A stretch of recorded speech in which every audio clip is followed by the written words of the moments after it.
And your Power Play multiplier is 3.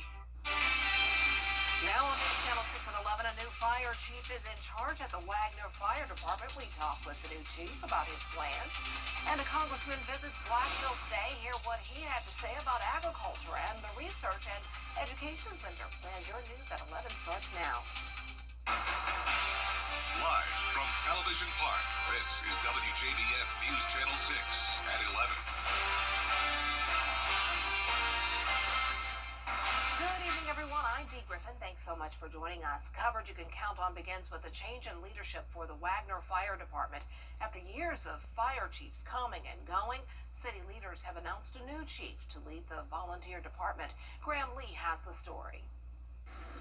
It's been almost a year since the Wagner Fire Department nearly lost its entire staff. But after many conversations, the mayor and town council have now announced that Hendrik Swanepoel is the new permanent fire chief.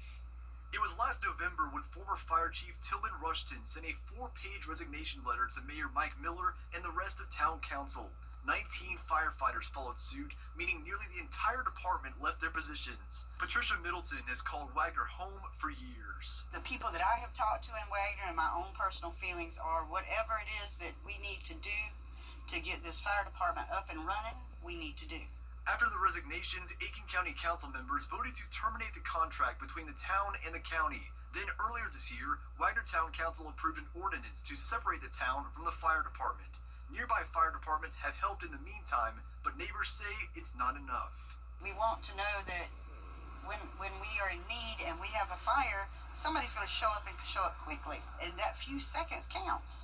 Chief Swanepoel sent this letter to Town Council over the weekend, calling the nomination a great honor. The mayor says he's pleased with the progress being made and ready to work with a new hire. I think we're moving along very well. I got a house in town, I've got a building in town, and I got a farm, and I'm as much concerned about the service as anyone else. The people are not concerned about politics. Right. We just want you to get it together, work it out, and have somebody to cover the fires.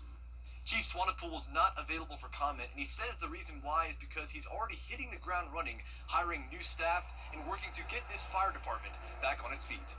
In Wagner, Graham Lee, WJBF News Channel 6. The GBI is investigating a deadly shooting in McDuffie County. It happened last night on Edgar Circle near Gordon and Main Streets in Thompson. Deputies say DeCorby Benning was shot and taken to the hospital where he later died. A second victim, Jamarsha Hampton, was also shot and is currently in the hospital. If you have any information about this case, please call the GBI or Thompson Police Department at one of the numbers on your screen. The Richmond County Sheriff's Office needs your help finding a missing teenager. Authorities report 16-year-old Michael Houston was last seen today at 7 a.m.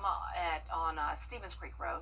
He was wearing all black clothing and may be in the Lake Olmsted area. If anyone has any information about Houston's whereabouts, please contact local law enforcement immediately. And in Columbia County, the Sheriff's Office is asking for your help finding a missing South Carolina mother. 36-year-old Samantha Williams was last seen leaving the Publix at Riverwood Town Center this afternoon. Williams' daughter, who was with her before she disappeared, told the police that her mother told her she was going to get ice cream and to stay put because she would be right back, but Williams never returned. Williams' car was later located in the parking lot. Investigators report she was caught on camera at Furie's Ferry and Evans to Lock Road, believing she entered the vehicle you see on your screen.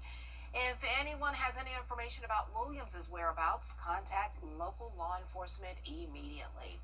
Well, it's time now for us to contact our chief meteorologist, Jenna Petracci. We are contacting you, Jenna, about the weather and look at what's going on outside. Earlier tonight when I was coming back from going home to see my son, I saw some rain clouds up above. Yeah, it looked a little stormy out there, and that's because we were tracking showers and storms in the distance. Augusta stayed dry, but our northeastern counties like Edgefield, Aiken, and Saluda saw some rain, and that's what we're watching now on Live by First 6. Most places are dry. Saluda County over on the eastern side, still experiencing some rain. Same thing in Newberry County and then up towards Clemson, Anderson, just very spotty hit or miss showers. But our Terry Lambert Hyundai Sky View Cam showing dry conditions here at Television Park. Our temperatures were right on track with average, a typical summertime day with a low of 71 and a high of 93. And currently we're in the mid 70s through low 80s. 80 in Augusta, but 75 in Aiken, 79 in Millen and Louisville. Wrightsville, you're at the 80-degree mark, 78 in Saluda, and winds are coming out of the east. We are seeing very calm conditions tonight, and we'll have calm winds tomorrow morning as well, with mostly clear skies. Dry start to our Tuesday. We'll get down to around 74. But we will have a 40% chance of showers and storms tomorrow, so more of a higher chance of seeing rain compared to today. Then Wednesday will be mostly dry again, and then we'll track a few more storms on Thursday. So I'll have more details on all these rain chances and the changing temperatures coming up. But back to you, Dee. All right, thanks so much. We'll see you in a few minutes. When it comes to a property tax increase in Augusta, the conversation is starting to switch. We will have a higher chance of rain tomorrow, with temperatures staying hot and humid for now. Then we'll be tracking a cool down, and of course we're also tracking Hurricane Erin. I'll have the latest on the storm when we return. Goodbye, everybody. I'm out of here. Flash cheer. Get the latest video in one click at WJBF.com. The Live 5-for-6 Skyview Network, sponsored by Terry Lambert Hyundai. Now, your most accurate forecast with WJBF Live 5-for-6. Welcome back. It's a nice dry night. This is our Terry Lambert Hyundai Skyview Cam at Television Park. We're sitting at 80 degrees, feeling like 82. Just a warm and muggy night. Dew points are at the 70-degree mark. Winds are calm. We're really not seeing any more rain. So around the CSRA, upper 70s through lower 80s. Aiken, one of our coolest spots, though, at 75. And as for our satellite and radar, we had some storms come through Aiken County earlier, very weak. And then you can see we had some showers as well over in Edgefield, Saluda, and McCormick counties. Those have all fizzled away now. We're going to keep it dry overnight with high pressure in control. This high pressure is helping to block Hurricane Erin from reaching us, which is awesome news. Now, this storm is growing in size, and it's still very strong. It's a Category 4. Well, actually now, as of the 11 o'clock update, it's a Category 3. So winds have gone down from 130 miles per hour to 125, and that means we also have a new track out.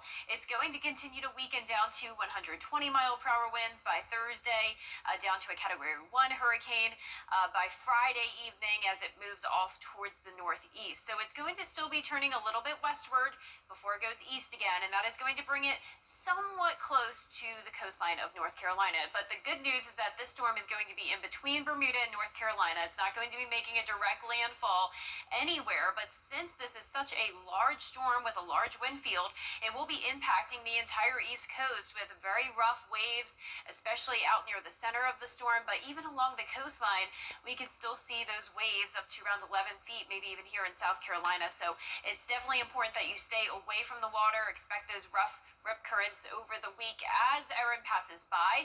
And then there's Erin over here, but we have a couple other areas to watch. This is Invest number 1 right behind it. It's actually this disturbance that we're watching, a wave off the coast of Africa that should develop once it gets closer to the island chain. Then near the Cabo Verde Islands off the coast of Africa, another wave has emerged, and that has a 10% chance of development. So a couple other systems right behind Erin. Still a lot of uncertainty on where those will be going and the intensity, but of course we'll keep you updated. What's important to know right now is that we're not expecting any tropical impacts here in the CSRA. In fact, Erin's actually going to help to bring in some drier air on Wednesday and Thursday, but then a wet pattern shaping up for this weekend. High temperatures are going to be hot for now in the 90s. Then we're taking a pretty big dip back to that cooler than normal August weather by the weekend, highs in the 80s. And here's our future cast. You can see tomorrow a dry start with some cloud cover.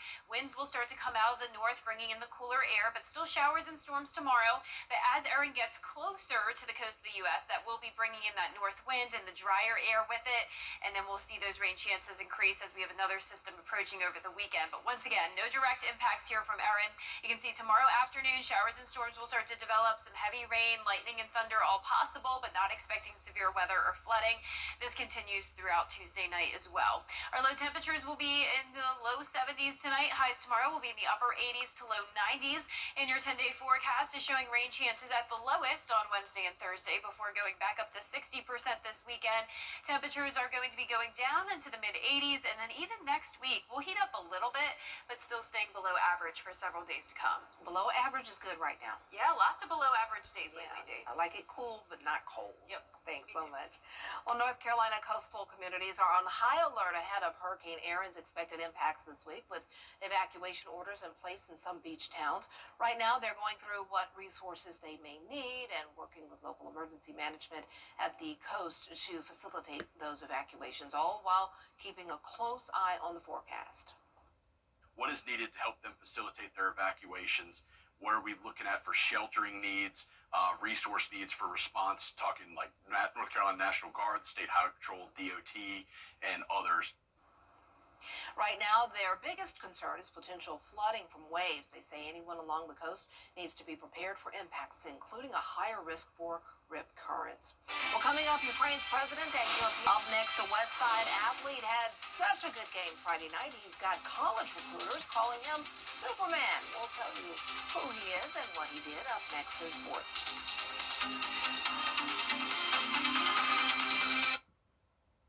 This weekend in the WJBF Live Viper 6 Skyview Network is sponsored by Terry Lambert Hyundai. Low prices, big selection, and committed to quality customer service. Now, WJBF sports coverage you can count on.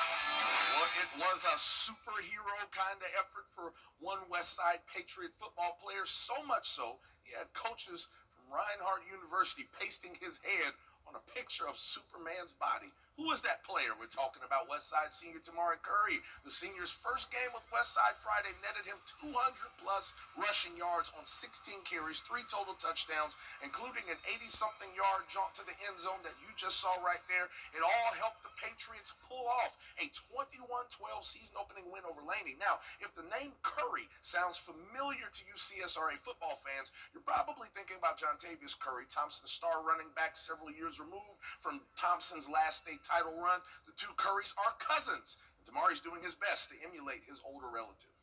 Watching him, it was like, he was so electric and fast. So I just was watching him and really getting game off him and what he could do. And it just inspired me to play and move fast and get my speed up and just use my speed to advantage. I just knew that it was just a matter of time before he just shows everybody what he's capable of. He's a student of the game, great athlete, great student, great kid. We're very happy to have him here. Now, as far as West Side, the team itself, it just took 1 week to get first-year head coach Cedric Mason his first win at the helm of the program. Again, a 21-12 win over Laney was the second straight Patriots win over the Wildcats in the last 7 matchups between the two schools. But more than just a win, it provided a shot of early season confidence for Mason's first squad, the kind of confidence that you can build on throughout a long football season. Because it's just, we set the foundation. The foundation is you do all the small things right in the scoreboard and everything else will take care of itself. So that's just us, taking part in the process and then getting the prize at the end. It's a small step toward where we want to go. It's like building that foundation. Each week we'll build further and further up. So, that's how we keep them grounded. And now West Side back in action Friday at Glen Hills at 7:30 p.m. Going to try and make it 2-0. Now, let's welcome. Thanks so much. Coming up, robots not looking too great in their own games. We'll have bloopers of the event after the break. Hurricane. Our 10-day forecast is showing temperatures still hot and humid over the next few days with slight chances of rain, then higher rain chances this weekend as we cool down to the mid to upper 80s and then heat back up a little bit next week. All right, well, some robots can move almost like a human, but at the humanoid robot games over the weekend, some robots had a tough time. One racing toward the finish line stumbled and had to be helped up. Another robot knocked down a human operator during the sprint. There were also plenty of falls during the soccer matches, and some had to be pulled to the sidelines to chill out after overheating. It looked like he was getting fanned. Yeah, that is so weird. Look at them. They look like people. Goodness, the robots are taking over. I keep saying it. That's our report for now. Be sure to wake up with Mary, Barkley, and John at 4:30 a.m. Have a good night.